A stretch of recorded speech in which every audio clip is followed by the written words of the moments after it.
नमस्कार दोस्तों। अब हम अपने अगले कंसेप्ट की ओर बढ़ रहे हैं, वो है मल्टीप्लिकेशन ऑफ मैट्रिक्स। उसकी एक एग्जांपल के माध्यम से समझते हैं। ठीक है, जैसे कि देखिए दोस्तों, कभी भी मल्टीप्लिकेशन ऑफ मैट्रिक्स करनी है,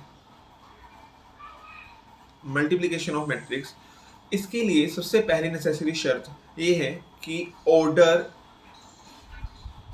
सेम होना बिल्कुल भी जरूरी नहीं है। ऑर्डर सेम हो भी सकता है और ऑर्डर सेम नहीं भी हो सकता है। बस इसी एक कंडीशन को मन में रखते हुए हम अपने सवाल को आगे बढ़ाते हैं, अपने क्वेश्चन को आगे बढ़ाते हैं। और ये बहुत ही इंपॉर्टेंट कंसेप्ट है, आपको समझना बहुत जरूरी है। हम एक सम में समझाएंगे, 2 में समझाएंगे, 100 में समझाएंगे, पर आपको ये समझ आना चाहिए।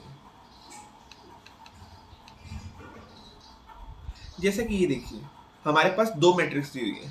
पहली मैट्रिक्स है 2 5 8 10 की, ये वाली। दूसरी मैट्रिक्स है 5 5 50। ये 2 मैट्रिक्स है। जैसा कि आपको ये दिख रहा है, ये मैट्रिक्स कितने बाय ऑर्डर की है? जैसे कि बताइए, आपको ये स्क्वायर मैट्रिक्स है, ये 2 बाय 2 ऑर्डर की है। और ये मैट्रिक्स कितने ऑर्डर की है? ये है 2 बाय 1 ऑर्डर की है। अब इन दोनों का ऑर्डर सेम नहीं है ना, तो मल्टीप्लिकेशन हो सकती है कि नहीं हो सकती? अब याद रखना, एक बार बताता हूँ, ये ट्रिकी सम है, ट्रिकी एक जो मैं आपको बताना चाह रहा हूँ। अब ये देखिए, मैं पेन बदल लेता हूँ कि जैसा आपको पता है ना, ये m इंटू एन है और ये भी m इंटू एन है, तो इसका n इसके m के बराबर होना चाहिए। कभी भी अगर दो मैट्रिक्स को मल्टीप्लाई करना है तो आप ध्यान रखना कि एक का n दूसरे के m के बराबर होना चाहिए। Only then multiplication possible, otherwise no multiplication is possible. Okay दोस्तों, चलिए अब इसका सोल्यूशन देखने की कोशिश करते हैं। अब ये देखिए, ये हमारी रो 1 है, ये हमारी रो 2 है, ये हमारा C1 है, ये हमारा C2 है, ये हमारी रो 1 है, ये हमारा रो 2 है, और ये हमारा C1 है। अब आपने मल्टीप्लाई कैसे करना है? ये जो हमारी फर्स्ट, मैं पेन बदल लेता हूँ,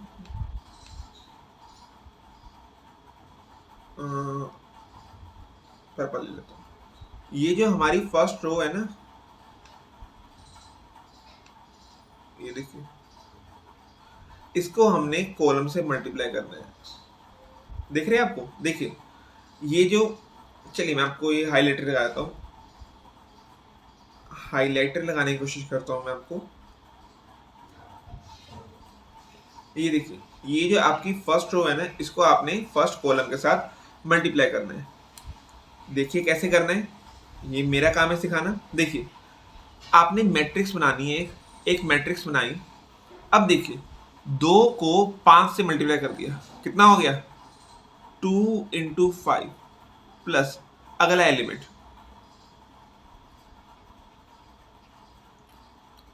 प्लस अगला एलिमेंट 5 को 50 से मल्टीप्लाई कर दिया, 5 गुना 50। यही तो है हमारे पास, एक ही रो थी, यहाँ पर एक ही कॉलम था तो मल्टीप्लाई कर दिया। अगर बाई चांस यहाँ पे एक रो और होती, मतलब एक कॉलम और होता, तो हमने एक बार और मल्टीप्लाई कर देना था। ऐसे ही एक बार 8 और 10 को इसी कॉलम से मल्टीप्लाई कर देना है, मतलब एक बार 8 को 5 से मल्टीप्लाई कर देना है, प्लस एक बार 10 को 50 से मल्टीप्लाई कर देना है। तो आपको क्या मिला? हमको क्या मिला? 5 into 10, 5 into 2 10, plus 50 into 5 250, 5 into 8 कितना हो गया? 40, प्लस 10 इंटू 5 50। सही है ये 50 है ये, तो यहाँ हो गया 500। तो हमारा आंसर क्या है? तो 250 प्लस 10 हो गया 260, 500 प्लस 40 हो गया 540। तो ये हमारा रिस्पेक्टिव आंसर है। ऐसे करके मल्टीप्लिकेशन हमने करनी है। हम एक और सम में अपने हाथ को आजमा के देखते हैं। जैसे ये देखिए, ये आपको पता है ये 2 बाय 2 की मैट्रिक्स है, और ये आपको पता है ये 2 बाय 3 की मैट्रिक्स है। क्या आपको याद है? क्या आपको इस कंसेप्ट का पता है ना? अगर आपको नहीं पता तो डिस्क्रिप्शन में जाके पहला वीडियो देखिए और आपको ऑर्डर ऑफ मैट्रिक्स समझने की जरूरत है। फिर अदरवाइज आपको पता ही है। मैं पेन बदलता हूँ, ये देखिए, अब इसका सोल्यूशन देखिए कैसे देखिए। अब देखिए, मैंने आपको कहा था कि इसका n इसके m के बराबर होना चाहिए। बराबर है बिल्कुल, तभी मल्टीप्लिकेशन पॉसिबल है। अब आगे देखिए, वैसे ही मैंने करना है, ये जो है फर्स्ट रो को फर्स्ट कॉलम के साथ मल्टीप्लाई कर देना है। तो मैट्रिक्स क्या बनी, 6 को 2 के साथ प्लस, बीच में प्लस का निशान, 9 को 7 के साथ मल्टीप्लाई कर देना है। वैसे ही फर्स्ट रो को सेकंड कॉलम के साथ मल्टीप्लाई कर देना है, मतलब 6 into 6 plus 9 into 9। First row को थर्ड कॉलम के साथ मल्टीप्लाई कर देना है, कैसे, 6 इंटू 0 प्लस 9 इंटू 8। क्या आपको समझ आ रहा है? बिल्कुल, मुझे लगता है आ रहा है। ऐसे ही एक बार सेकंड रो को, पेन बदल लेता हूं, सेकंड रो को फर्स्ट कॉलम के साथ मल्टीप्लाई कर देना है। सेकंड रो को फर्स्ट कॉलम से मल्टीप्लाई करना है, क्या हो जाएगा, 2 into 2 plus 3 into 7 space, first second row को सेकंड कॉलम से मल्टीप्लाई कर देना है, क्या होगा, 2 इंटू 6 प्लस 3 इंटू 9, ऐसे होगा। सेकंड रो को थर्ड कॉलम के साथ मल्टीप्लाई कर देना है, क्या होगा, 2 इंटू 0 प्लस 3 इंटू 8। आगे करके देखते हैं क्या होगा, 6 into 2 12 plus 9 into 7 63, 6 into 6 36, 9 into 9 81, 6 into 0 0 plus 9 into 8 72, 2 into 2 4, 7 into 3 plus 21, 6 into 2 12 plus 9 into 3 27, 2 into 0 0 plus 8 into 3 24। इसके बाद इनको ऐड कर देना है, 12 plus 60 3 to 5, 6 plus 1 7, 21 plus 4 25, 6 plus 1 7, 8 और 10 11। बताइए हमें, 7 प्लस 2 9 और 2 इंटू 1 3। आगे इधर ये 6 था, नहीं 0 था ये, तो ये 72 आ जाएगा, और ये क्या था 24। तो ये आपका ए बी आ गया। क्या आपको समझ आया? यहाँ हमने मल्टीप्लिकेशन का कंसेप्ट समझ लिया। मुझे लगता है आपको ये क्वेश्चन समझ आ गया है। ठीक है दोस्तों, मुझे लगता है आपका समझ आ गया है। अब जैसा कि आपको याद होगा, मैंने ये 2 क्वेश्चन छिड़वाए थे, याद है आपको कि नहीं याद? तो अब समय आ गया है इन क्वेश्चंस को करने का। ए बी निकालना है हमने। सिंपल कैसे निकालेंगे, ये फर्स्ट रो को फर्स्ट कॉलम के साथ मल्टीप्लाई कर देना जी, 2 into 1 plus 4 into -2। First row को सेकंड रो के साथ मल्टीप्लाई कर देना है, क्या होगा, 2 इंटू 3 प्लस 4 इंटू 5। आगे क्या करना है, देखिए आगे मैं पेन बदल लेता हूं। सेकंड रो को फर्स्ट कॉलम के साथ मल्टीप्लाई कर देना है, कैसे होगा, 3 इंटू 1 प्लस 2 इंटू -2। ऐसे ही 3 इंटू 3 प्लस 2 इंटू 5।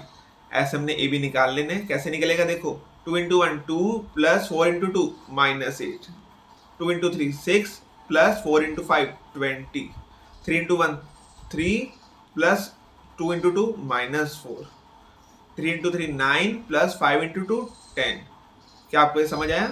आगे देखते हैं, मुझे लगता है आपको आया है। अब देखिए, 2 प्लस माइनस -8, 3 माइनस 4, 6 प्लस 20 और 9 प्लस 10। एक और देखते हैं। ये मैं आपको इतना बारीकी से क्यों समझा रहा हूं कि कोई स्टेप मिस ना हो जाए हमारा। 2 माइनस 8 -6, 3 माइनस 26, 3 माइनस 4 -1, 9 प्लस 10 19। ये आपका क्या है, आंसर। ये आपका आंसर है, देख लीजिए। अब ये वाला हमारा सम हो गया था। करने के लिए सबसे पहले हम बी उतार लेंगे। बी कितना है हमारा, 1 3 -2 और 5। और ए कितना है हमारा, 2 4 3 और 2। अब करें इसको सोल्व, पेन बदल लेते हैं अपना, यही तो हमारा काम है, पेन बदलना बार बार। फर्स्ट रो को फर्स्ट कॉलम के साथ मल्टी कर देना है। कैसे करेंगे देखो, 1 इंटू 2 प्लस 3 इंटू 3। ऐसे फर्स्ट रो को सेकंड कॉलम से मल्टीप्लाई कर देना है। कैसे करेंगे, 1 इंटू 4 प्लस 3 इंटू 2। अगर थर्ड कॉलम भी होता उसको भी कर देते गुना। आगे देखते हैं, ऐसे सेकंड रो को फर्स्ट कॉलम के साथ मल्टी करेंगे, क्या होगा, -2 इंटू 2। मुझे लगता है पेन नहीं दिख रहा, पर -2 इंटू 2 प्लस 5 इंटू 3। ऐसे -2 इंटू 4 प्लस 5 इंटू 2। ऐसे ही करेंगे ना, चलिए बिल्कुल ऐसे ही करेंगे।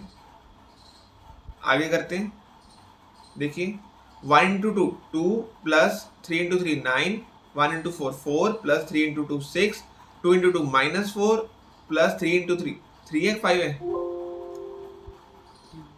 3 इंटू 3 9। आगे देखते हैं, एक मिनट देख लेता हूँ, 3 है कि 5 है, -2 इंटू 2 5 इंटू 3 5 है भाई, ये 5 था, 5 इंटू 3 क्या हो गया, 5 इंटू 3 हो गया 15। यहाँ पे 4 इंटू 2 8 -8 प्लस 5 इंटू 2 10। तो आगे देखिए, 9 plus 2 11, 6 plus 4 10, 15 minus 4 11, 10 plus 8 10 plus -8 मतलब प्लस माइनस माइनस 10 -8 2। तो ये आपका रिस्पेक्टिव आंसर हो गया। आपको मल्टीप्लिकेशन के कंसेप्ट आपको समझा दिए हैं, बचे हुए सब मैंने करा दिए हैं। अब अगले वीडियो में हम आपके लिए इसके रिलेटेड बहुत सारे सब लेके हाजिर होंगे। तब तक के लिए शुक्रिया।